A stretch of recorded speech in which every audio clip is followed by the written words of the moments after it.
Republicans held more hearings yesterday. These are hearings where Republicans are determined to show that the FBI has been weaponized by the left against the right.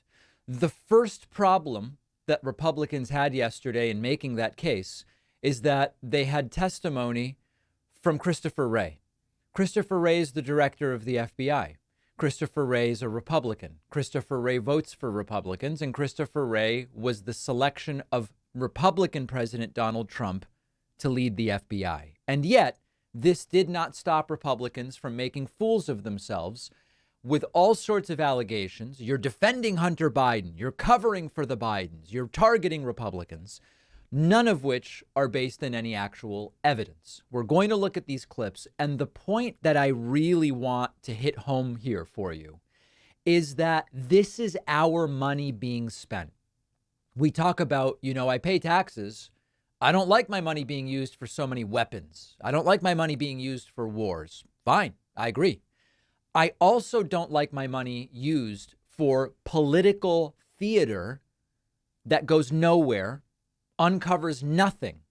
And it is this sort of thing. Now, our friend Congressman Ted Lieu, a Democrat, he had a brilliant line of questioning. We're going to get to the Republican questioning in a moment, which was cuckoo. Ted Lieu had a brilliant line of questioning here that speaks for itself. Let's take a listen. Trump advisor Roger Stone was convicted in a federal court, correct? That's my recollection. Trump donor Elliot Brady was convicted in a federal court, correct? Also my recollection. The Attorney General at the time for those two convictions was Bill Barr. Which president nominated Bill Barr for Attorney General? President Trump. Trump's former lawyer, Michael Cohen, was convicted on two separate occasions in a federal court, correct? I believe that's correct. The Attorney General at the time for Cohen's second conviction was Matthew Whitaker. Which president appointed Matthew Whitaker as acting Attorney General? President Trump. Okay. Trump's former campaign chairman, Paul Manafort, was convicted in a federal court, correct? Yes. Trump's former deputy campaign manager, Mr. Gaetz, was convicted in a federal court, correct? That's my recollection. Trump's campaign foreign policy advisor, George Papadopoulos, was convicted in a federal court, correct? True. Yes, I think he pled guilty, yes. The Attorney General at the time of those three cases was Jeff Sessions. Which president nominated Jeff Sessions for Attorney General? President Trump. You were the FBI director for all of those cases at the time. Which president nominated you? President Trump. Okay. What these facts show is we don't have a two-tiered system of justice. We have one Department of Justice that goes after criminals regardless of party ideology. All of these folks were convicted under the administrations of three separate Republican attorneys general. It is not the fault of the FBI that Donald Trump surrounded himself with criminals. This is, of course, such an obvious point that I can't believe needs to be made. But the vast majority of those who were convicted under this supposedly weaponized FBI were convicted under the leadership of a Republican FBI director and Republican attorneys general. Now, this was like the best moment of this entire hearing. We then get to some of the cartoonish moments. Here is Republican Congressman Chip Roy trying to make the case that the FBI has behaved in a tyrannical way, and FBI Director Wray struggling to get a word in edgewise, but managing to explain why that's not the case. Your job is to protect the American people from a tyrannical FBI storming the home of an American family. I could not disagree more with your description of the FBI as tyrannical. And you don't believe it's tyrannical that FBI agents were a part of storming a father's home in suburban Philadelphia? Time of the gentleman. Mr. Chairman. I wish they would let witnesses answer questions. Time of the gentleman's expired. The witness may respond, and then we'll move to our next witness. Sir, respectfully, member. They did not storm his house. They came to his door. They knocked on his door and identified themselves. They asked him to exit. He did without incident. Whenever our agents, well, not at gunpoint, whenever our agents conduct an arrest, they're armed. Our agents are armed virtually all the time, as you may remember from your own experience as a prosecutor. What's so funny about these arguments that they make, these are the arguments that when on the left concern is expressed generally about, sometimes when some of these warrants are served, do we really need so much firepower? And Republicans go, absolutely. It's dangerous out there for members of law enforcement. They must be armed at all time. This is just the way it is. Blah, blah, blah, blah, blah. Now, all of a sudden, armed agents, by which we mean like they carry handguns, as all of these individuals do, showed up and knocked on the door.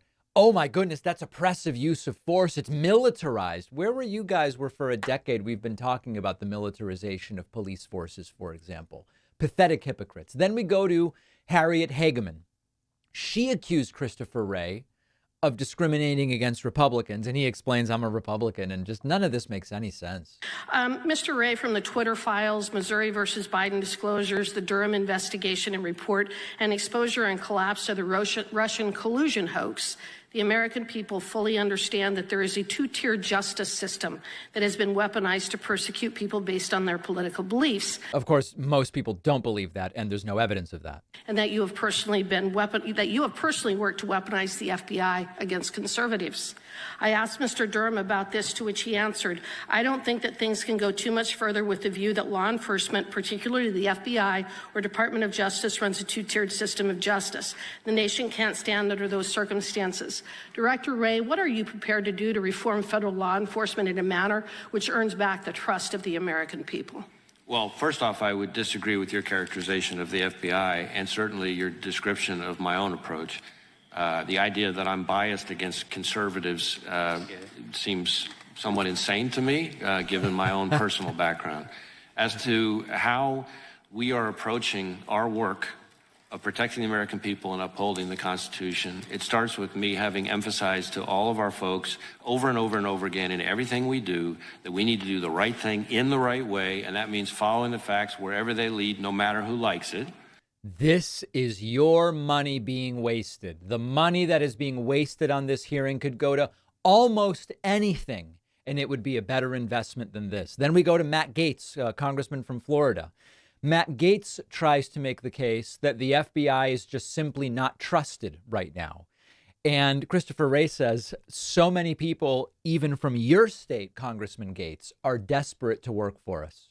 People trusted the FBI more when J. Edgar Hoover was running the place than when you are. And the reason is because you don't give straight answers. You give answers that later a court deems aren't true. And then at the end of the day, you won't criticize an obvious shakedown when it's directly in front of us. And it appears as though you're whitewashing the conduct of corrupt people. Respectfully, Congressman, in your home state of Florida, the number of people applying to come work for us and devote their lives working for us is up over 100%. We're deeply proud.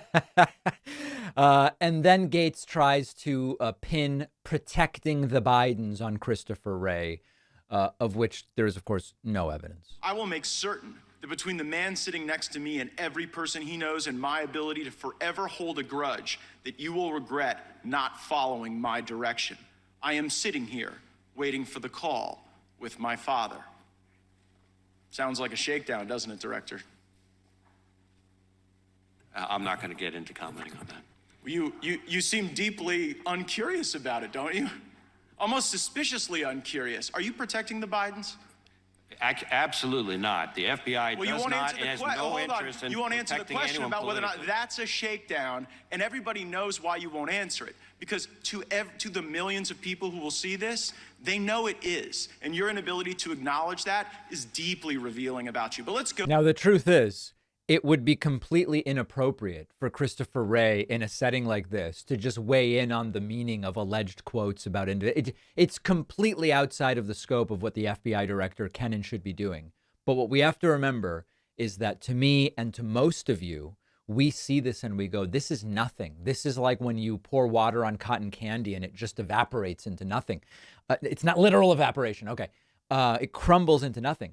But the MAGA people will see this and they'll go, Wray is suspicious. It is suspicious that he won't weigh in on these things just out of the blue that Matt Gaetz brings up. A waste of my taxpayer money, a waste of your taxpayer money, but to some degree it is accomplishing its goal, which is to weaponize the hearings against federal law enforcement. I've had such trouble finding a great razor where I am not cutting myself or getting those nicks on my skin, which are so common with the cheap disposable razors. You have to meet our sponsor, Henson Shaving. Henson actually manufactures parts for the International Space Station and the Mars rover, and they are bringing that exact same precision engineering to the shaving experience. It hurts when you shave because blades extend too far and thus they wobble slightly. But with their aerospace grade CNC machines, Henson is able to make metal razors that extend just 0.0013 inches. That's less than the thickness of a human hair, which means a secure, stable blade with a vibration-free shave. It also has built-in channels to evacuate the hair and the cream. No more clogs, no more rubbing your thumb on the razor to get the hair out. I use Henson at home. Shaving is a great experience now. Henson wants to be the best razor, not the best razor business, which means you only need to buy it once and it's awesome. Go to hensonshaving.com/Pacman, add a razor and a 100-pack of blades to your cart, then enter the code Pacman to get the 100 blades for free. That is a 3-year supply. The link is down below.